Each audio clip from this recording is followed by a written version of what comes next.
Bon, on l'a compris, le collagène, c'est bien une protéine et c'est même une protéine essentielle pour nos tissus, notre peau, nos os ou encore nos articulations. Mais au fond, la vraie question, c'est comment apporter à notre corps au quotidien les bons nutriments pour qu'il fonctionne bien sans céder aux promesses miracles. C'est le moment de voir comment rajouter de bonnes protéines dans nos assiettes, mais en continuant quand même à se régaler et en optimisant notre santé. On en parle tout de suite avec la diététicienne nutritionniste Claire Trommenschlager.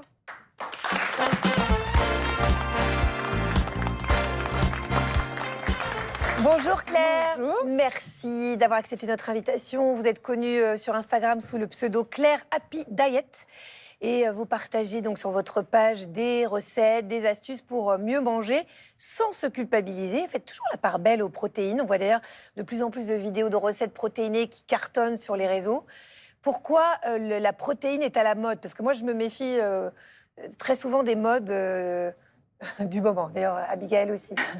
C'est vrai qu'il faut un peu se méfier et en fait c'est un peu chaque décennie il y a un nouveau macronutriment qui est diabolisé. À l'époque c'était les matières grasses, maintenant c'est un peu le tour des glucides. Donc les protéines sont mises en avant. Il y a aussi l'effet des réseaux avec la tendance du sport, de la musculation et ça c'est très très bien. Parce que les protéines restent très intéressantes, le sport aussi. Mais effectivement, parfois, ça va un petit peu trop loin, surtout en termes de marketing. Il y a tout et n'importe quoi qui devient hyper protéiné, quoi. Voilà, c'est ça. Donc, il faut faire un petit peu attention aux extrêmes aussi. Ça.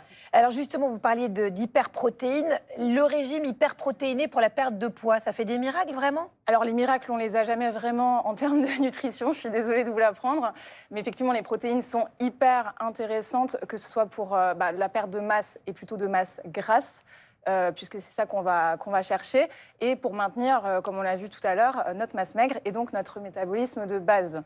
Donc oui, ça va forcément aider à la perte de poids. Mais dans le temps, ça c'est quand même autre chose. Est-ce que c'est pérenne, ça? Alors oui, mais par contre pas au détriment des autres nutriments. C'est-à-dire qu'il faut quand même des glucides et des lipides. On n'est pas sur du tout protéiné non plus. Voilà, on ne peut pas remplacer toute notre alimentation végétale, enfin en tout cas on va dire non protéinée, par que de la protéine.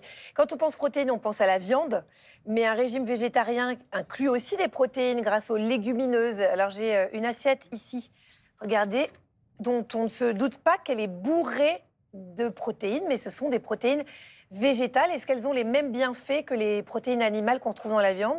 Est-ce qu'elles sont assimilées pareil par l'organisme? Alors, c'est vrai qu'il y a une différence d'assimilation, et comme l'a dit Abigail tout à l'heure, il y a un différent profil en acides aminés. Donc, il y a des protéines végétales qui sont dites incomplètes, mais pour autant, on les a beaucoup dépréciées à cause de ça. Et finalement, on se rend compte que si on mange suffisamment de protéines et qu'on les mange de façon variée, on a suffisamment ces acides aminés essentiels. Donc, il suffit de manger assez et assez varié.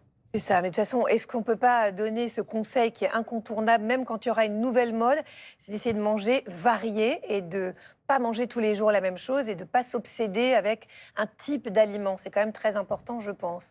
Claire, merci pour vos conseils. Vous restez avec nous. Arnaud, parler prot, ça vous a donné des idées? C'est la Happy Thérapie.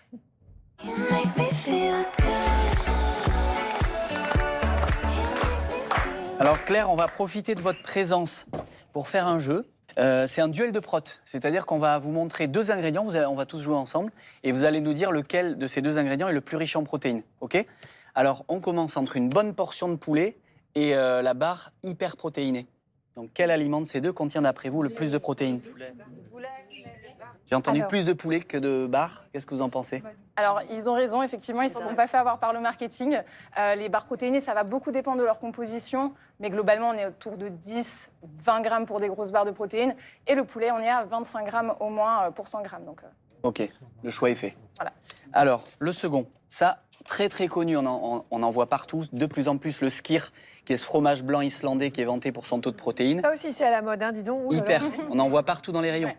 Et le verre de lait demi-écrémé classique, où est-ce qu'on trouve le plus de protéines dans ces deux-là? Skyr alors. Oui. Alors, ils n'ont pas tout à fait tort, parce que le skyr, c'est quand même effectivement très protéiné, on est à peu près à 10 grammes pour 100 grammes. Mais assez étonnamment, un grand verre de lait comme ça, on est aussi à 8 grammes à peu près de protéines. Donc, c'est assez équivalent. Et sinon, pour sortir du skyr et du côté marketing, le fromage blanc ou le petit suisse, c'est très très bien aussi. Alors, ici on passe aux légumes. Courgettes, brocoli. Brocoli. Brocoli, c'est venu tout de suite. Broco. Unanime. Oui, Eh bien, ils n'ont pas vu. Eh bien, ils sont au taquet. Effectivement, le brocoli contient un peu plus de protéines, mais c'est pas sur les légumes qu'on va compter pour obtenir notre quota de protéines journalier. Donc, Et plutôt si pour les- on me souffle dans l'oreillette, si on trempe le brocoli dans du skyr, ça marche. Effectivement, ou avec un peu de fromage. Non, mais là, pour le coup, si on cherche des protéines, on ne se tourne pas vers des légumes verts, C'est ça, on le garde C'est pour ça. les fibres, les vitamines, mais pas pour les ce qui protéines. est très important aussi. Et Agathe, encore une fois, un kiff pour vous. Le Ah fromage. mon Dieu. Alors, entre le roquefort et le parmesan, Moi, je dis lequel rien est parce le que plus je sais. Hein, protéiné? ça. Bon, je l'ai lu dans ma fiche. Parmesan. Parmesan. On dit, Fort, il on faut dit le pas que dire. vous étiez au répète et que vous avez les réponses. Alors, Ah, j'allais dire, ils sont trop forts, mais effectivement, le parmesan, c'est l'un des fromages, voire le fromage le plus riche en protéines. Mais oui, c'est fou. Donc, très intéressant pour associer protéines et gourmandises et en saupoudrer sur ses plats. Mais attention, parce que c'est aussi un fromage qui est très riche en lipides. Donc, comme tout, avec un peu de modération. merci Voilà, beaucoup. mais enfin, quand on en râpe sur ses pâtes, forcément, on prend de la protéine aussi. C'est pas mal. Merci beaucoup, Arnaud, Sarah. Oui, voilà. Merci. C'est C'est pour moi. Dès que je prononce votre nom, c'est la folie. Réessayez. Sarah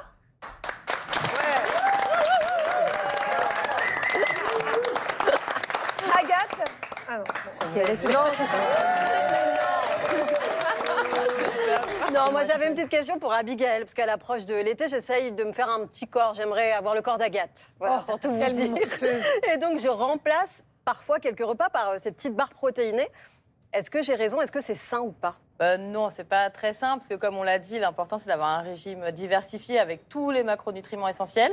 Les barres protéinées, il y a clairement un effet de mode marketing. Il suffit de mettre avec contenant des protéines pour que déjà le prix double déjà. Donc c'est un premier argument. Le deuxième, c'est que souvent c'est des protéines qui sont hydrolysées, c'est des produits ultra transformés et c'est riche en sucre ou en édulcorants. Et donc après, finalement, la valeur en plus calorique, elle rejoint celle d'une barre Ok. chocolatée. Ça va être 200-300 calories par barre. C'est pas vraiment une très bonne idée.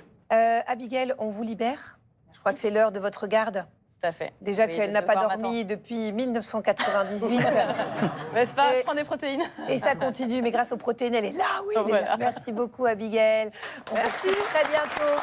Claire, j'ai eu comme par magie devant moi 4 assiettes sous cloche qui représentent les repas de la journée. Alors, ce sont des repas, vous allez voir, gourmands et protéinés que vous préconisez. Donc, vous allez nous les commenter parce que c'est vrai qu'on sait donc, grâce à Abigail, qu'il faut que si on fait 60 kilos, on mange à peu près 60 grammes de protéines par jour. On a du mal à savoir ce que ça fait. On commence avec le petit-déj. Alors, regardez, j'ai mis des œufs brouillés, enfin grâce à vous, hein. 2 petits quartiers d'orange et un pain complet. Alors là, on a des protéines évidemment dans nos œufs brouillés. Donc 2 œufs, c'est à peu près 12 grammes de protéines. Il y a le pain finalement qui va Pas aussi... beaucoup, hein, 12 grammes de non. protéines. Je pensais que c'était plus protéiné que ça. Souvent, c'est vrai qu'on pense que les œufs sont hyper protéinés. C'est une protéine super, mais c'est pas tant de protéines que ça. Donc, il y a le pain qui va en apporter un petit peu. Et après, selon les profils, on n'hésite pas à rajouter aussi, par exemple, du fromage ou un fromage blanc si on veut faire un peu sucré-salé. Qu'est-ce qui apporte la protéine dans le pain? Le gluten. Le gluten, c'est la protéine du blé, en fait. Ah oui, d'accord. Même un gluten très transformé et tout, ça. Ah oui, oui. C'est de la protéine, voilà. Incroyable. OK. Attention, prêt? La pasta. Alors, il y a des protéines là-dedans. Alors oui, là, c'est une assiette de pâte bolognaise qu'on a, du coup, on a les Ah, il y a protéines de la dans viande. Eh oui. Il y a les protéines, évidemment, dans la bolognaise, dans le bœuf. Donc, il faut quand même vraiment mettre de la viande et pas juste une sauce où il y a 3 bouts de viande qui se battent dedans. On a, comme pour le pain, les pâtes forcément contiennent aussi un petit peu de protéines. On ne compte pas que là-dessus, mais ça en contient aussi.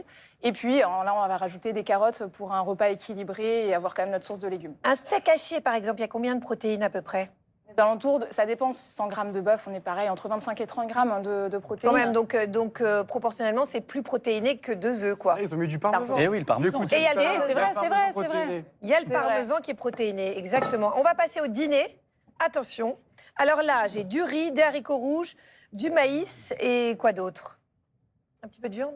Poivron. Ah non. Alors non, c'est un chili sin carne celui-ci, justement pour montrer qu'on peut aussi avoir des protéines sans forcément de viande, de poisson ou d'œuf, enfin, végétarien de toute façon, quoi. Donc là, ce qui va apporter les protéines, c'est les haricots rouges, qui sont des légumineuses. Et comme on l'a vu tout à l'heure, c'est des protéines qui sont dites incomplètes. Et les protéines du riz viennent compléter celles des haricots rouges. Et c'est dur quand même, parce que moi, là, j'ai pas encore mes 60 grammes de protéines. Si je fais 60 kilos, si je les ai là, il me faut ma collation quand même. Voilà, on va venir Ah. compléter. Ah bah voilà, regardez la collation. Ça a l'air trop bon, ça. J'adore. Donc là, je vois des amandes, des bananes et quoi, un fromage blanc? C'est du fromage blanc, du biscuit, ça, voilà, ou du skyr, après, selon les préférences. Mais effectivement, ça va apporter pas mal de protéines. Les amandes en apportent aussi un petit peu, mais aussi des fibres et des matières grasses. Donc, on compte pas que là-dessus, mais ça vient toujours compléter un petit peu nos apports. Moi, j'ai l'impression que je peux pas manger tout ça sur toute la journée. Je sais pas, pour ça me paraît beaucoup. Ouais. Mais après, peut-être, hein, peut-être. Mais en tout cas, c'est vrai qu'il faut faire très attention. Pour ça que c'est très important quand même d'avoir conscience du nombre de grammes de protéines par aliment pour pouvoir bien équilibrer son assiette. Et je pense que, curieusement et paradoxalement, plus on vieillit, moins on a envie de manger de viande et de protéines. Donc voilà. Mais c'est assez simple, vous avez vu, d'inclure des protéines dans nos assiettes, même quand on a envie de manger végétarien, par exemple, le soir.